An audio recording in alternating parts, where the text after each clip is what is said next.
ఆమె కరువులో కూడా దేవుడు ఆమెను ఆదరించడానికి 7 సంవత్సరాల కాలం పాటు నీకు అనుకూలమైన దేశమునకు వెళ్ళంటే ఫిలిష్తీయుల దేశములో వెళ్ళి 7 సంవత్సరాలు కాపురం వచ్చేసి ఆమె తిరిగి వచ్చేసరికి ఆమె పంట ఆమె ఆస్తి ఆమెకు లేకపోయేసరికి ఆ సమయమందు దేవుడు మహాకృపను బట్టి రాజుతో దేవుడు మాట్లాడించి ఆమెకు కావలసినవన్నీ కూడా ఆమె యొక్క ఆస్తిపాస్తులన్నీ కూడా ఆమెకు మరలా అనుగ్రహించబడ్డాయి.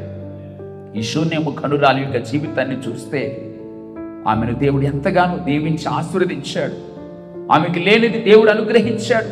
ఆమె పోగొట్టుకున్నది కూడా దేవుడు దానికి దయచేశాడు. అవును ప్రియ దేవుని బిడ్డ, నువ్వు దేవుని కొరకు జీవిస్తే దేవుడు నీ కొరకు ఉంటాడు. నువ్వు దేవుని కొరకు నిలబడితే దేవుడు నీ కొరకు నిలబడతాడు. నువ్వు దేవుని కొరకు బ్రతికితే దేవుడు ఖచ్చితంగా నీ కుటుంబాన్ని బ్రతికిస్తాడు. దావీదు అంటాడు, నీతిమంతుని పిల్లల భిక్షమెత్తుట వారి విడువబట్ట నేను ఎప్పుడు చూడలేదు.